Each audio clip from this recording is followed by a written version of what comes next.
Constructing your life is about much more than just building a bank account.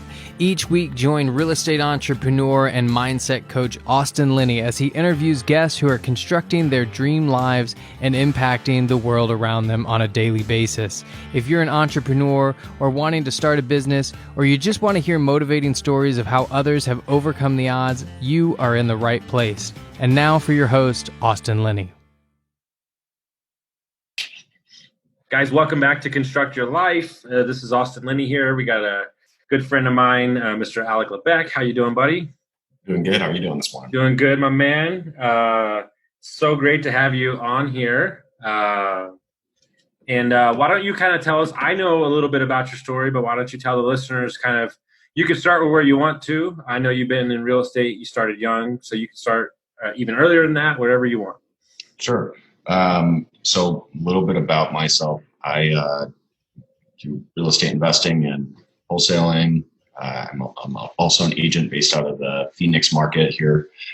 Been in it for actually going on my third year here. So a little bit about my background. I got into it, kind of feel like my whole life has come to me for this. My parents met in the 90s as real estate agents in Minnesota.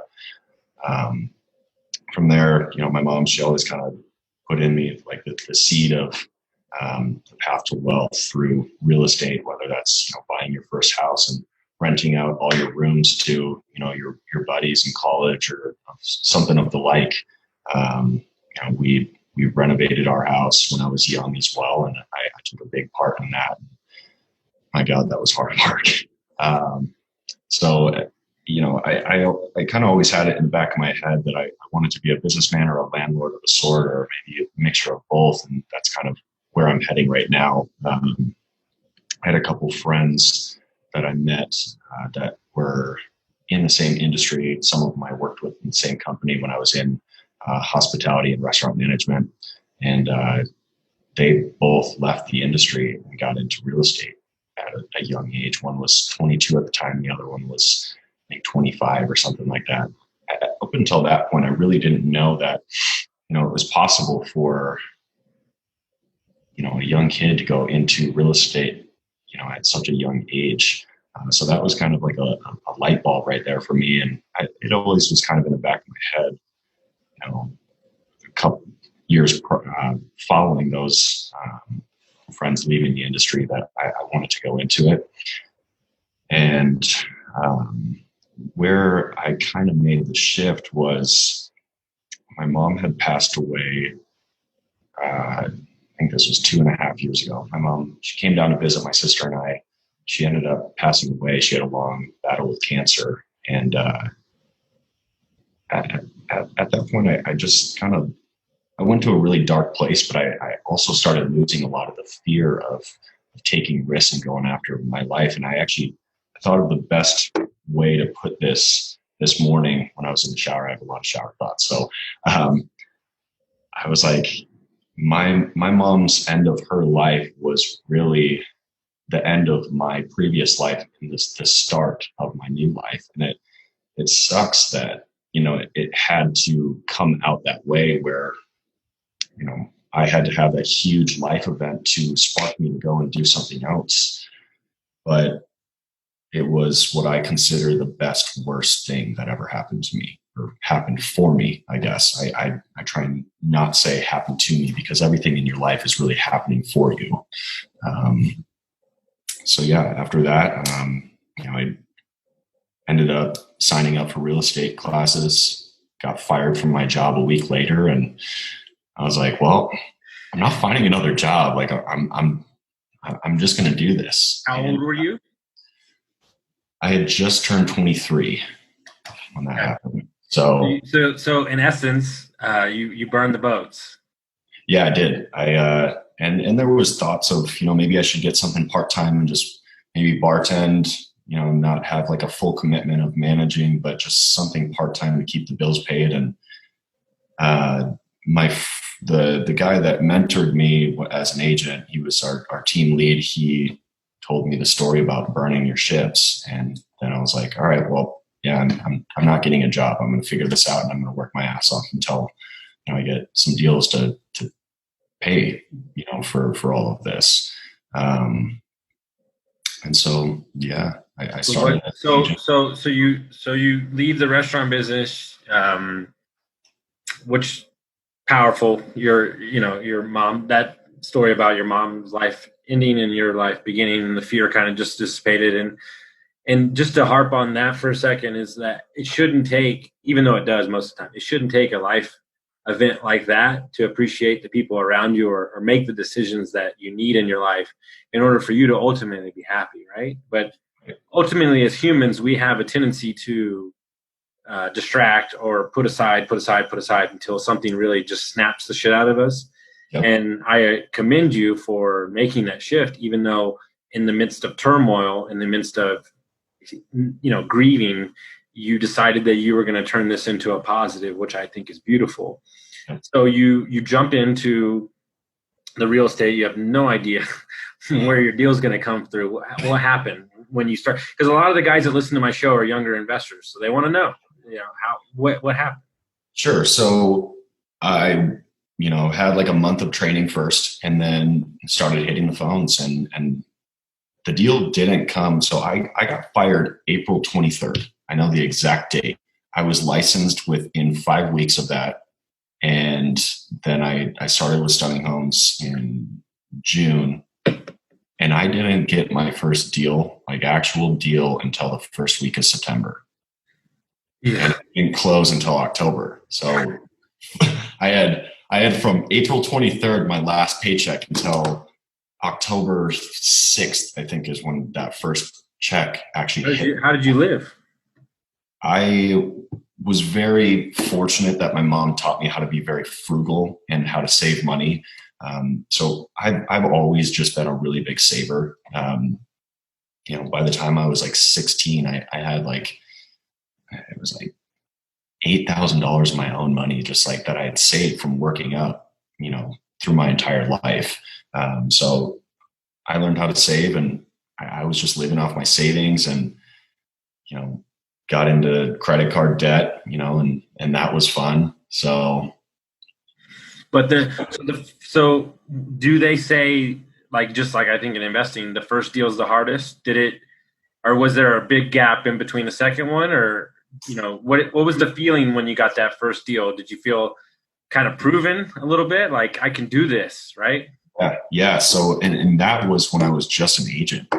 We can talk about when I got into the investing space. But yeah, that first one, it was really like a shut up check for my own mindset. Like, okay, you can do this, dude. Like, it's fine. And then after that, it was like, I had another deal in escrow within a week or two of that one closing.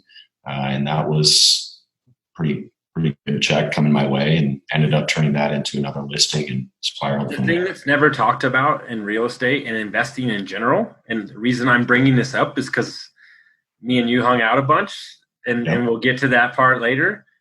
Momentum is the secret weapon that nobody talks about. And it has nothing to do with deal flow. It has to do with your mentality. And when you're rolling, the sky's open and the sky's sunny. When the ship hits an iceberg, it's hard to get the ship going again, right? Don't you believe that? We will definitely get into that with my story later on. Yeah.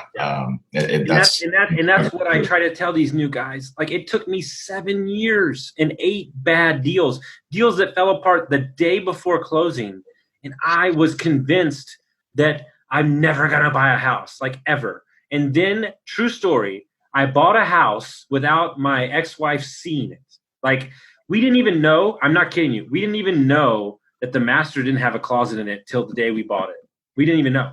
Because we were just like, no, it's fine. Great price. We'll take it. And master office. So we bought it, right? I bought 2 other houses in 6 months. And that's just the way the world works. It just happens that way. So you get the first deal, you get the second deal, and you're rolling, right? You're doing some stuff, and then talk to us about the kind of the avenue into investing and kind of getting into that. Sure. And so it was a few months after that. So just to kind of preface this, so Stunning Homes, it's a brokerage here in the Phoenix area. There's a lot of some of the biggest wholesalers in the state that are licensed through there. Big flippers licensed through there as well. So I had started to kind of get groomed to like that whole world through them. And so I started going to the real estate disruptors meetups, started meeting some of those guys. And I was like, cool. Like listening to their stories, I was like, I can do this. Like this is not as hard as I thought it was. I can do this. So I started, researching and going down that whole rabbit hole. I talked to this guy that he was an older friend of mine. He has owned multiple businesses, and I was like, okay, well, I'll put in the work. Like if you'll put up the money. He's like, done. All right. So that ended up not really working out. I started that later that year. Actually, I think that was the following year. I don't know. The timeline is kind of blurry right now, but so I started, learning about that. Started kind of marketing, and we started that in January, and nothing really came about from it. He wasn't really putting in any work or really giving me the money that I needed to blow this thing up how I wanted to. And so eventually we just kind of separated as friends, and still talk to him to this day. Great guy. It just didn't work out. Then I partnered up with my friend from college, and that started working really well. He flew out and he came to one of the real estate disruptors events. It was actually their first event that they'd ever put on, and we learned how they're running their business, learned about scripts and contracts and all this other stuff, how to do this. And we started marketing, just text blasting the shit out of people here in Phoenix. And we were like halfway through our money that we had initially put in. And we're like, dude, we need to get a deal. Like we really need to get a deal soon, because we're just pissing money. Like, what are we doing? And fortunately it wasn't like, it was like tens of thousands, it was maybe like $5,000 that we had gone through at that point. And then we started getting some momentum, and started getting some good leads that we were talking to, and then one just popped, and we're like, whoa, this is possible. This is real. Okay. And then he went on vacation, and this is always when I did my best when we were partners, is when he was out of town and like I was doing everything. Mm-hmm. But he went on vacation.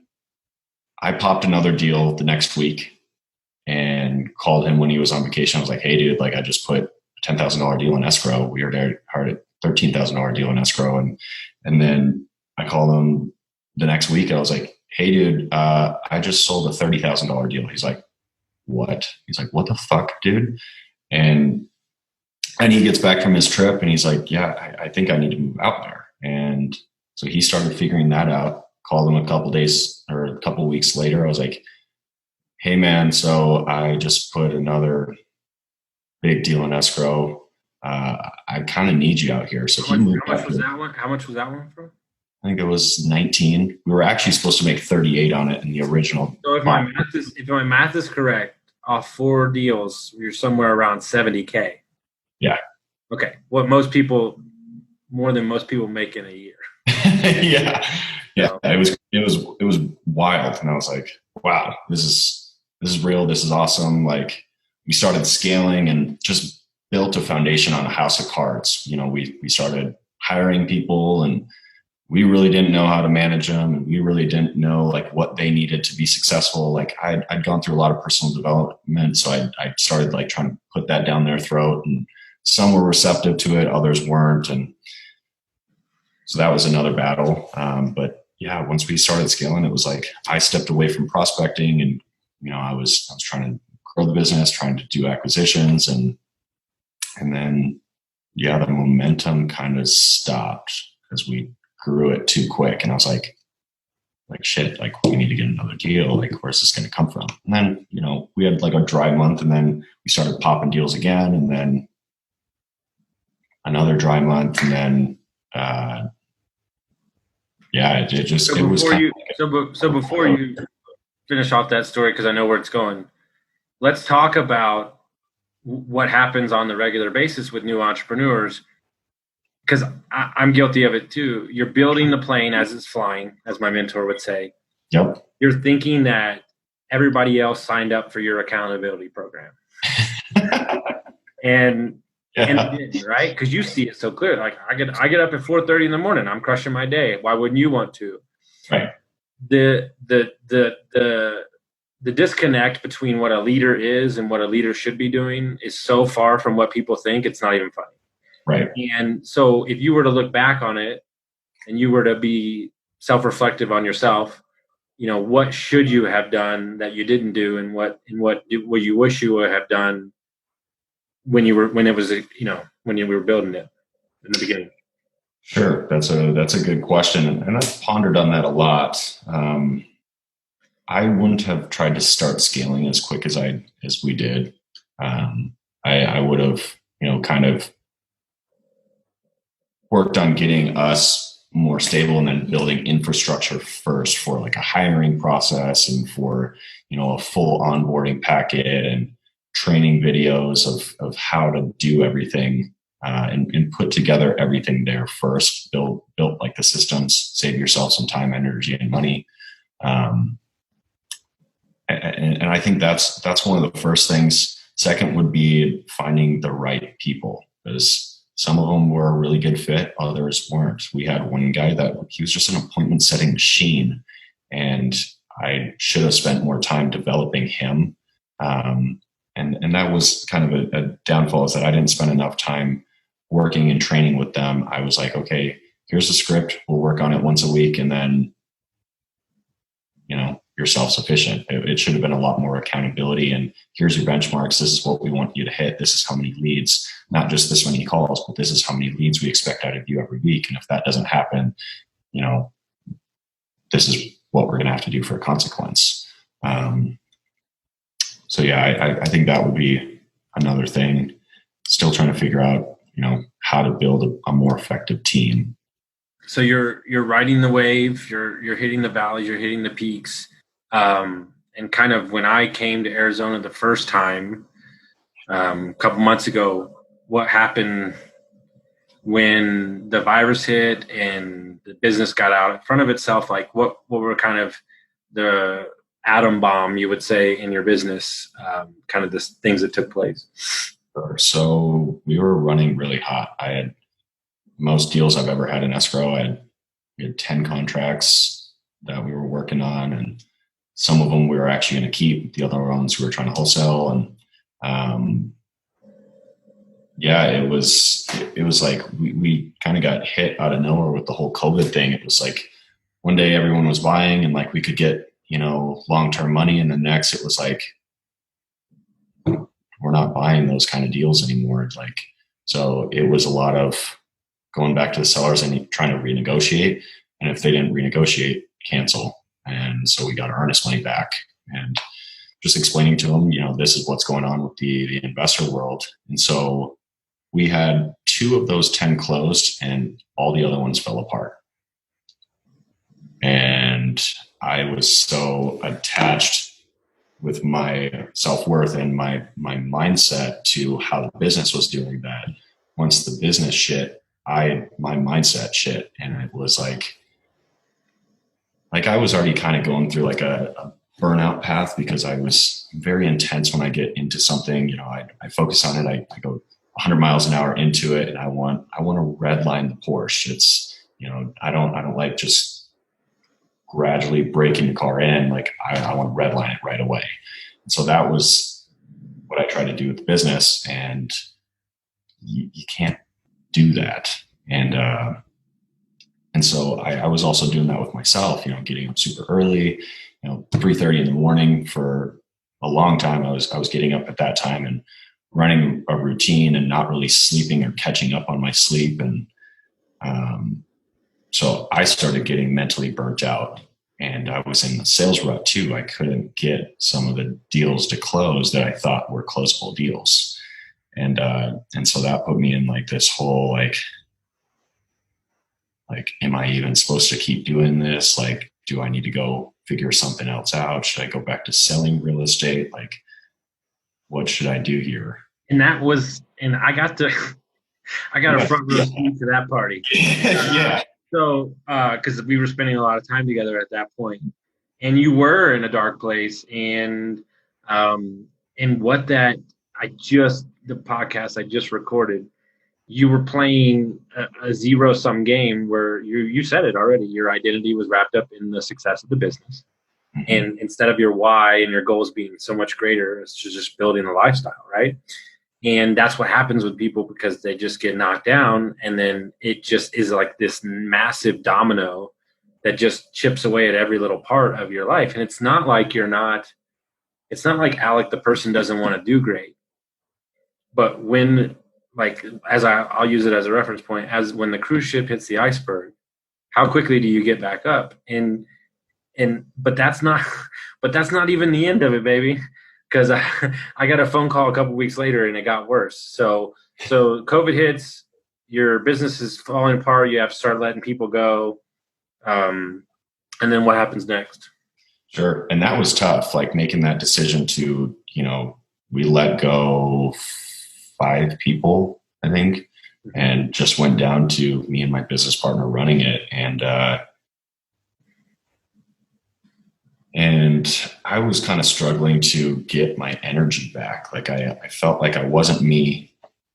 I couldn't get up at the time that I normally was getting up. I couldn't even get up before 5 o'clock, which I had been getting up at 5 o'clock for the last 2 years, if not even before that. And I started getting up at 6, 7 o'clock, just trying to recharge my body, which was necessary at the time. You can't run 100 miles an hour forever. You have to eventually slow down a little bit and just recharge. So that was what I was trying to do. And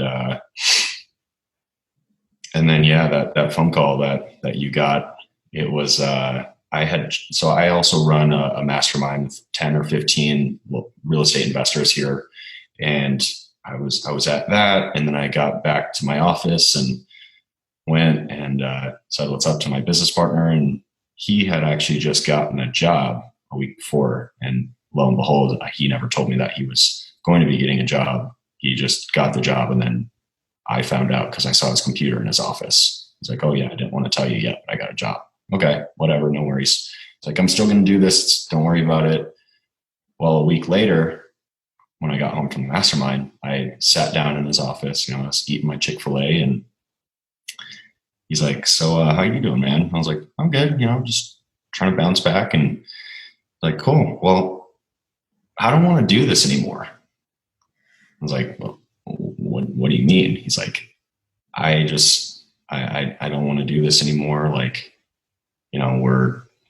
we've got a lot of debt and like, we haven't been getting deals. And like, I just don't think it's a good idea to keep going into debt without deals coming in. And I just don't want to do this anymore. I was like, okay. And he's like, you don't seem very upset. So it sounds like you've been thinking that. And I was like, well, no, I just got kind of like caught off guard. Like, how do you expect me to react? And then, I was like, okay, well, I just kind of got up and left and called you, and I called Jesse, and it's like, actually, no. So I called Jesse right after I left, and then I called you on my way over to Jesse's, and because I was like, I don't even know what I'm gonna fucking do. Like, so the business tanks. You got to let people go. No deals are coming in.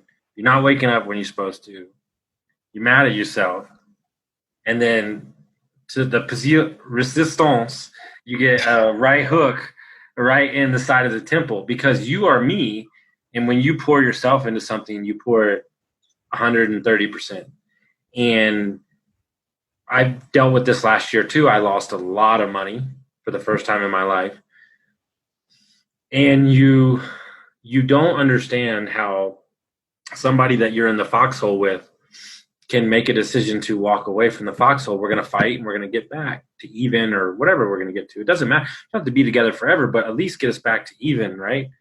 So mild freak out, for a minute while you're still trying to get your energy back. Business partner leaves, so then it's left you just holding the bag, right? And so you go talk to Jesse and just kind of talk about where your mindset was in those couple days after that. Yeah. So went over there and he was like, dude, like, you're going to be all right. Like, you can come back from this. It's not that hard, dude. It's literally one deal and you're fine. Mm-hmm. And I was like, yeah, you're right. And then we started like talking about like business plans and action plans for me to, go forth. And so, yeah, I mean, the couple days after that, I was like just figuring out like what I needed to do to move forward. And I was like, fuck, like, I don't know what I'm going to do. Like, I don't know what systems I'm getting, what systems I'm not getting. So I don't even want to work out of my system. So I'm not even going to work until we figure this out. So I took some time off and just pondered. And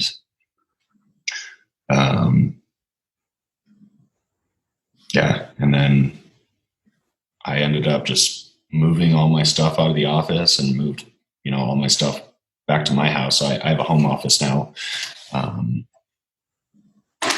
yeah, until we met and decided like what was going to happen with all the division of everything, I really didn't do a whole lot.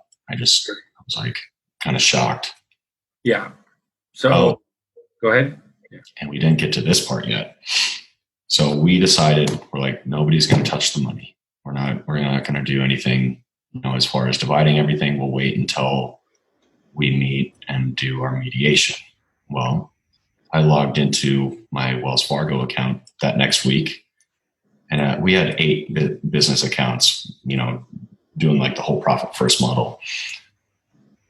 And it was all zeros on 8 of my accounts. I was like, fuck. I was like, I'm screwed. What am I going to do? Like, I don't have my money from my business to go and restart a business. What the hell am I going to do? So I called Jesse and he was like, dude, we're going to figure this out. So he and my old business partner talked and he ended up putting the money back, and then we didn't do anything until mediation. But that day of seeing that, I was just like, I was wrecked. But hear me out. And I never thought about this till you just said it. Because I believe this, and people think I'm a masochist, but I'm not. I think you needed to see those zeros. I think you needed to see those zeros because that was the official rock bottom. Yeah, that was a kick in the teeth. Yeah, you know what I'm saying? I mean, it's one of those things where like you'll look back on it in 20 years and goes, I'll never see those zeros ever again, because it was the holy crap moment. Yeah. Right. That it was the shifting of the like, oh, this is like, so this is all gone. I've got nothing and I need to figure it out from here. I've had those moments. I've been there, and so I look at it as the defining moment in who you are, because, and what we'll get to now, like you're locked back in, and it's not easy, but you're locked back in, you're working out. So like, tell us what you think the shift was. Kind of tell us what, is it surrounding yourself with people that support you, that have a different point of view, just an outside point of view, or was it Alec dealing with Alec? Like, what do you think was the catalyst for all that? It was both, actually. So talking about Jesse again, so he's been a huge help. He's like a big brother to me. And when you and I were on the way to California, him and I were on the phone, and I got this realization when I was talking to him, because he was telling me stories about how, he's been where I've been. And like, he's like, dude, like everyone that's successful has gone through what you're going through right now. Like, you're going to be okay.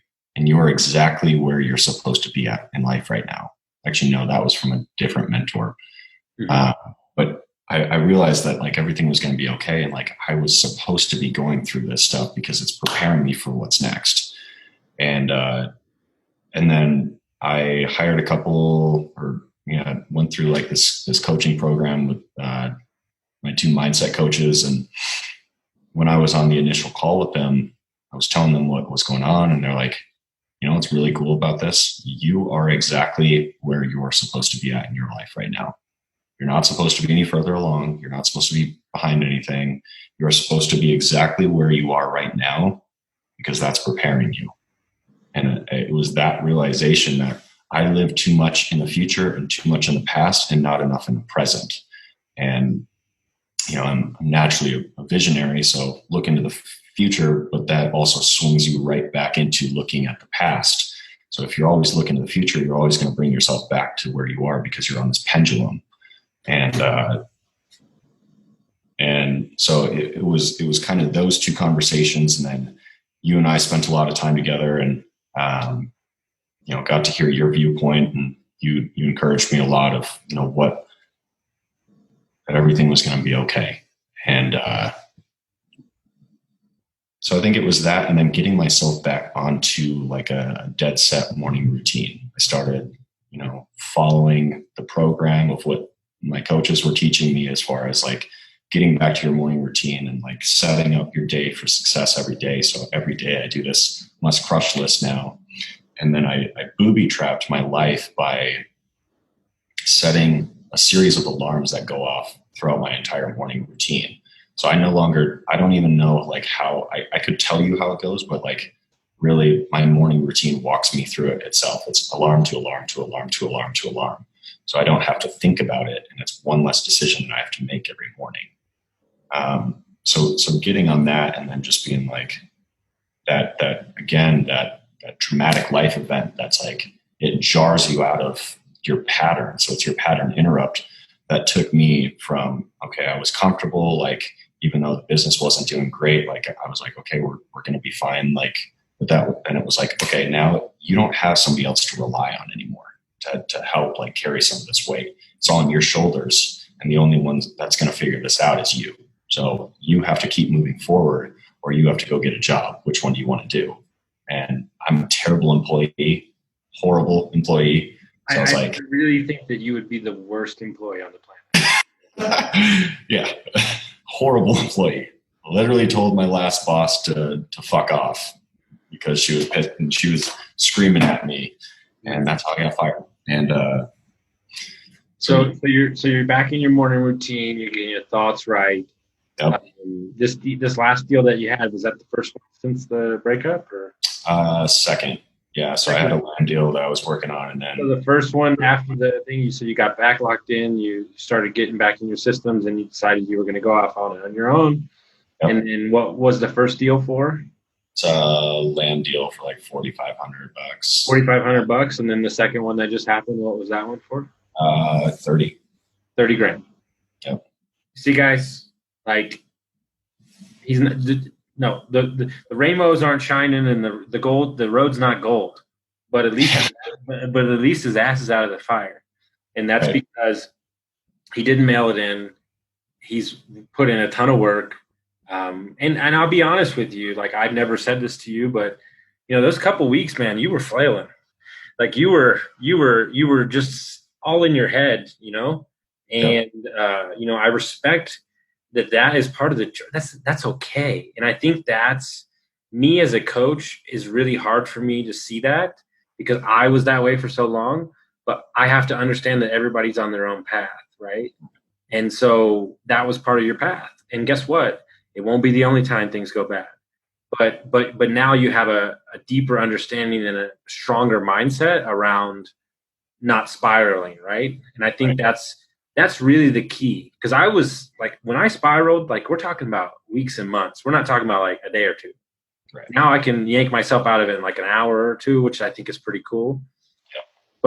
But that's really what we're talking about here, guys, is just creating. But more importantly, I think this is. And something I want to talk on as I'm newer to the city, I don't think, and I almost know for certain, I don't think there's a better supported community of investors than Phoenix, Arizona. I don't, hands down, this community is top to bottom. They're amazing. And so when you get around guys like that, they don't let you slide. Right. Because they'll call you out on it. And that's when, if you're surrounded by losers, then they'll just go, oh, that happens. No.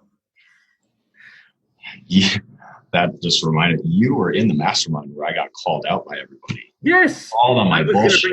I was going to bring that up because you lead the call, and they were like, hey, idiot, you've been sucking the last like 3 weeks. Yeah.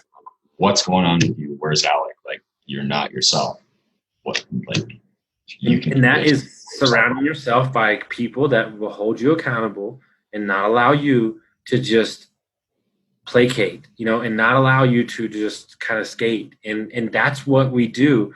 Look, when you're drinking or you're heavy into drugs or you're whatever, you hang around with people that do that too. Well, how the hell would you know if the shit's bad?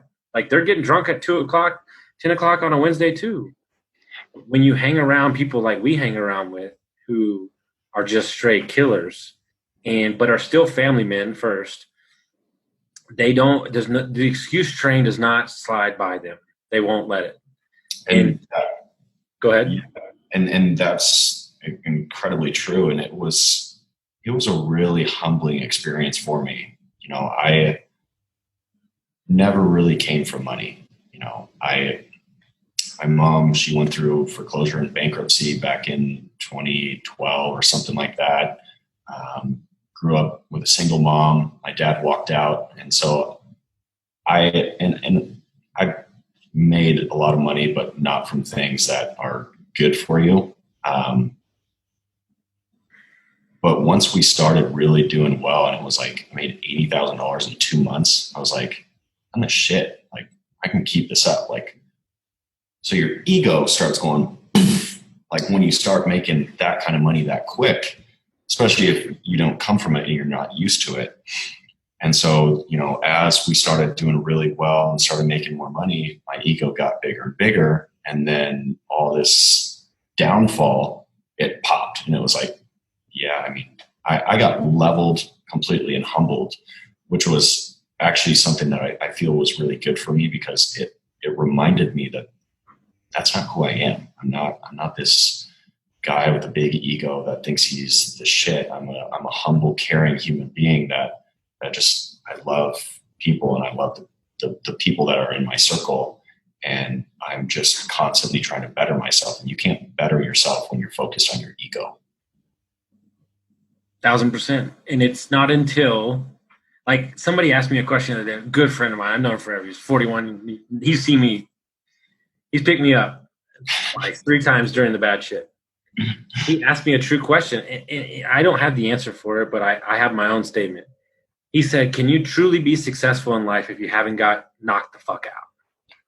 And I don't think so.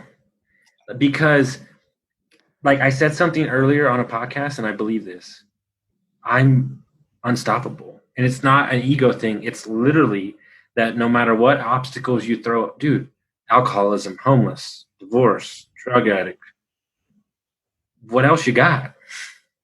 Right. Your dad wasn't around. Your mom had foreclosures. You lost a bunch of money. You lost a business partner. What else you got? Because I've tackled it all. It may have not been gracefully, but I tackled it. And so every time you step up, when I lost that money, I beat myself up for like 2 days. And then my buddy called me and he said, let me ask you a question. Did you go to business school? I said, no. He goes, did you go to business training? I said, no. He goes, how much money you lose? I said, $26,000. He goes, consider it the best business course you ever had in your entire life. Get out of here. And I was like, you're 100% right. It was entrepreneurship 101 through hell and fire. And now nothing is like, I'm like, oh, 3 businesses? It's fine. Don't worry about it. But like, I had to do that to get to here, right? And you had to do all those things to get to here. And you don't know where your path's going, but you know that you'll be stronger for it when you get there. And I think that's what's exciting. Yeah. That's why it's a perfect time to have you on the podcast, to see the arch, and know that we're just getting started, right? And so if you were to advise, for the next 10, 15 minutes, just give your tips, advice that you would give to young investors that are getting in the game, or people that are getting in the game for the first time, maybe new entrepreneurs, just stuff that you would follow, that if you could tell your 3 years ago, you could have told yourself now. So I'll start by a little mindset thing. So I've been through a lot of adversity, dad walking out when I was a baby, raised by a single mom, literally borrowing my mom money from the time I was 7 years old until the time until she died, borrowed her thousands and thousands of dollars. Granted, I got paid that back, but like, as a 7-year-old kid, that's a weird concept to grasp. And, then it was the bankruptcy, the foreclosure, redoing our entire basement, dropping out of college because I couldn't figure out how I was going to pay for my second semester because my mom couldn't get a loan and neither could I because I was an 18-year-old kid. And it's, going home and getting deep into selling drugs and nearly killing myself with a Xanax overdose. And then it's like, I came back to Arizona and I was like, cool, like everything's good. Like, then it was my mom died. And then it was this massive breakup with this girl. And then I was like, okay, I've hit rock bottom. Like, now it's my time to soar. So started doing good in real estate and climbing my ascension. And then I got leveled because I thought that the rest of my path to success was going to be linear and easy. And it's not. You're climbing a mountain. And as you know, from climbing mountains out here, it's not just a single line that goes up. There's ebbs and flows and hills and valleys that you're going to go through the entire way. So once you start to think that everything is going really good, appreciate those moments and learn from them of what you're doing really well, because you don't know when that next flow is going to come and things are going to go the other way. I'm not trying to make this like a pessimistic thing, just more realistic, that as soon as you think that you've got it all figured out, life's going to throw you a curveball to make you figure out the rest of it, because it's not a linear path to success. So that's an important thing, to just learn from your struggles and learn from the good times, because it's not always going to be good and it's not always going to be bad. But if you believe that it's always going to be bad, it's going to stay bad. But you have to have a strong enough belief that you're going to figure it out and bet on yourself that even on those downturns, it's going to come back up. And you just got to trust that it's a moment that you're supposed to have. I think the problem is, and something I've been harping on, is society at large has told everybody that they have to have it figured out tomorrow. And meaning if you get laid off, or you have to get the job right then. Right. It's like, no, you don't. Like, we don't know. Like, you don't know. And life is fucking crazy. And guess what? 2020 is 100 and the rest of us are 0 right now. This mother effer is getting real, right? All central. But here's the thing is, and I said this earlier on another podcast, all my friends are crushing it. So it really is about, there's a true statement that there are billionaires being built right now that you won't see in 5 to 10 years, because they've chosen to not look at this as, dude, yeah, it sucks, but they're choosing to not look at it as a negative. They're choosing to look at it as a positive, and what we're calling separation season. Yeah. And you have a choice to learn from it, understand that maybe in the future you should have a lot of cash reserves just in case. That's a positive thing. Don't over leverage, and network, because it really is about your network and your relationships. And there are people, this is something I deal with all the time, because there are people that help me out in my life. This guy I heard this morning on Instagram, he was like, y'all don't even understand, when I become a billionaire, I'm just going to start giving money away. Right. Like, yeah, I love that. And I'm like, wait, that's going to be me too. Like, I'm just going to start giving money randomly to people. Like, and the thing is, this is like, people would go, why would you do that? Yeah, you don't have any idea who helped me out. Like, there are people in my life, meaning Templeton Walker, Matty A, that I will murder human beings for. Like, that's how much I care about these people and what they've done for me on my mindset and everything. Like, and when you have those people in your corner, the rest of it doesn't matter. Right. Because they're choosing to look at everything as a positive, even though we don't all have our great days.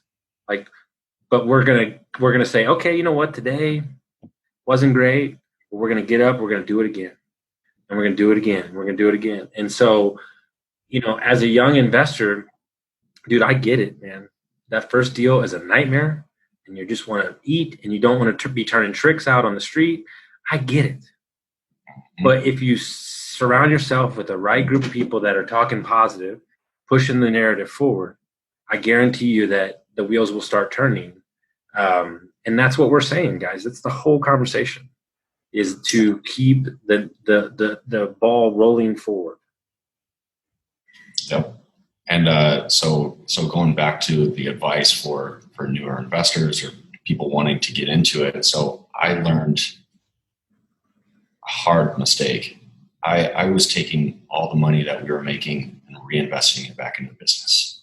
New systems, new subscriptions, new employees, new this, new that, all this new shit. But I was never paying myself. So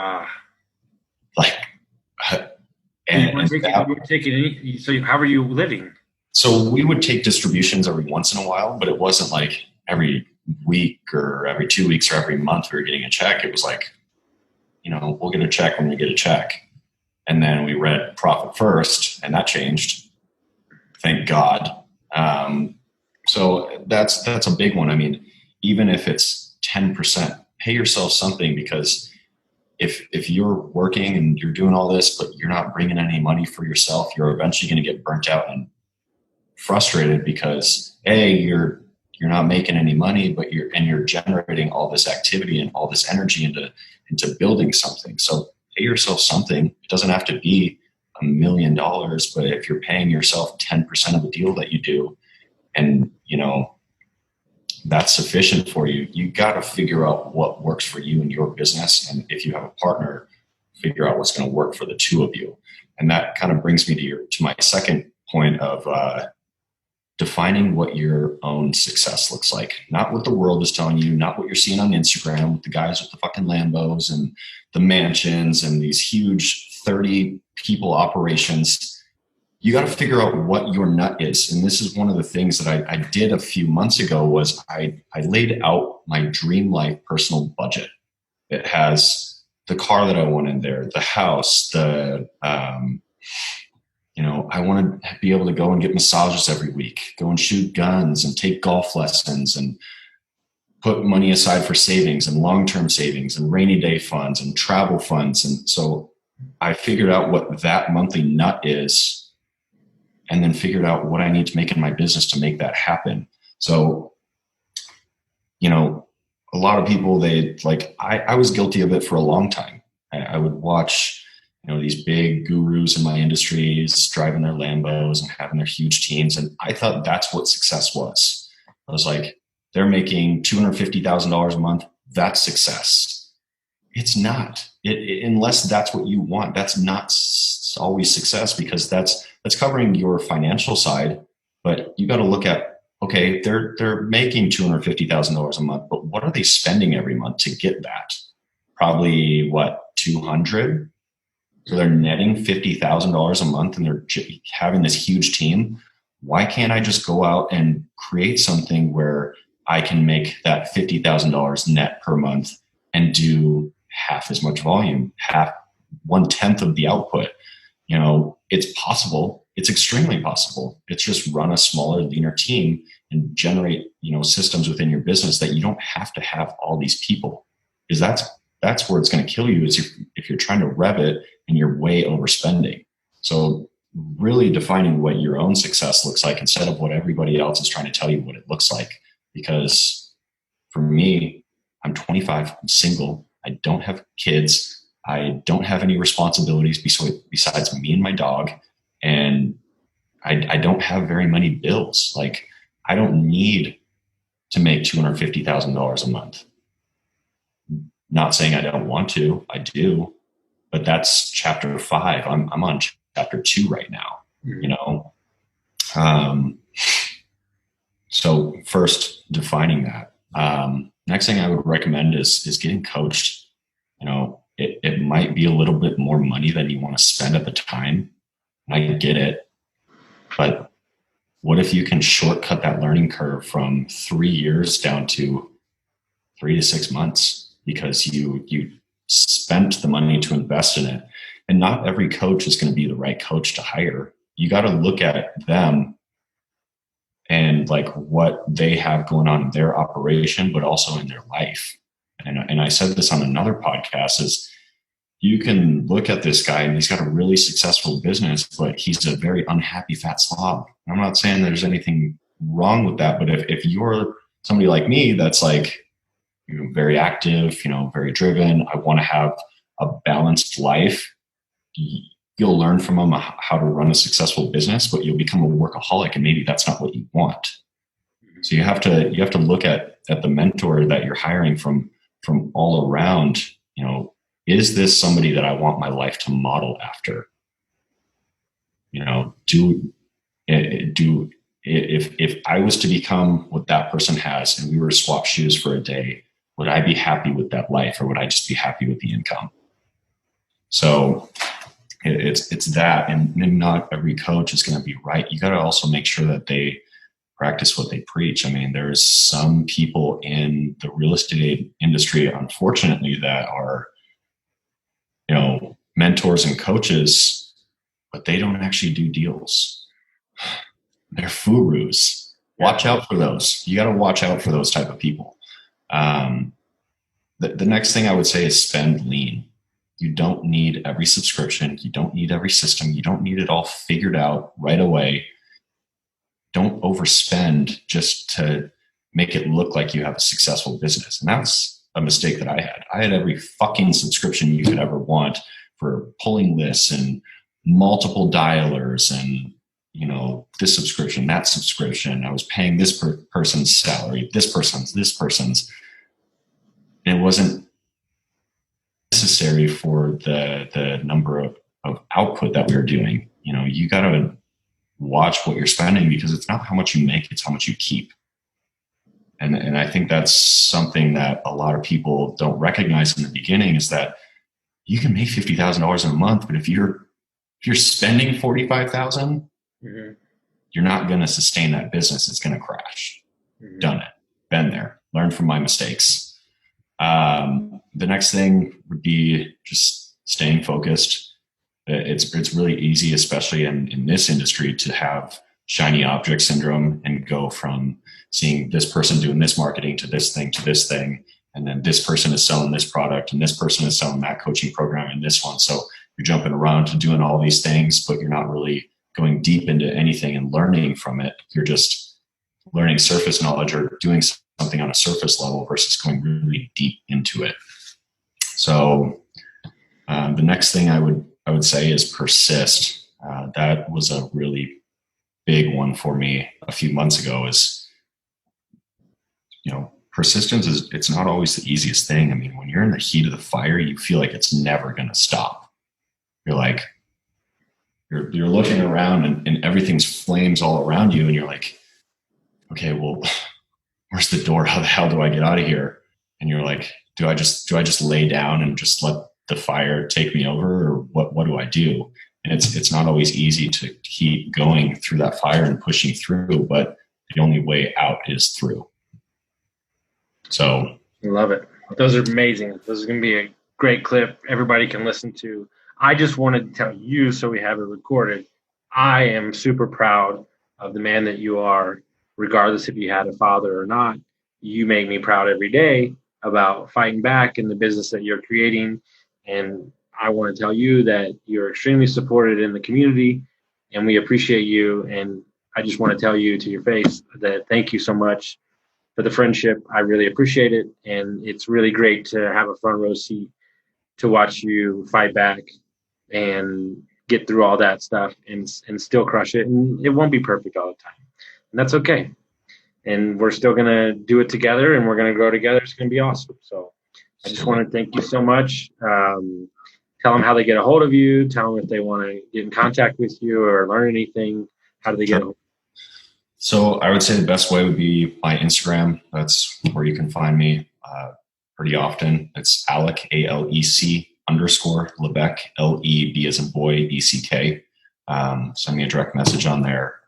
I don't always see him if we're not following each other. He's single, so definitely DM him if you're a hot lady in Phoenix area.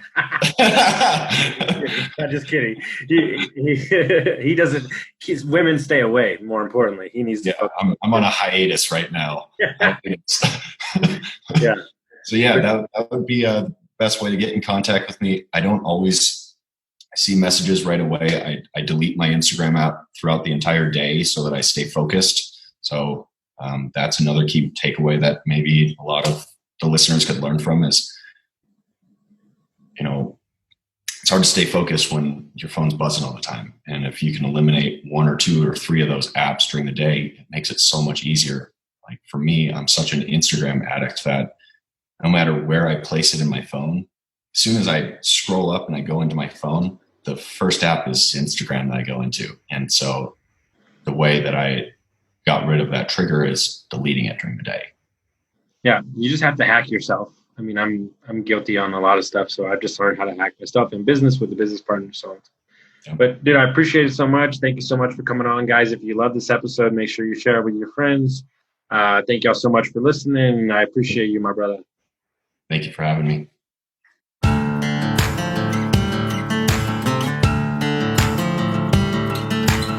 Thank you for listening to Construct Your Life with Austin Linney. If you enjoyed this episode, be sure to rate, review, subscribe, and pay it forward by sharing with a friend.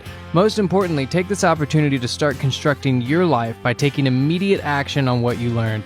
For show notes, resources, and more information on one-on-one coaching with Austin, visit constructyourlifepodcast.com.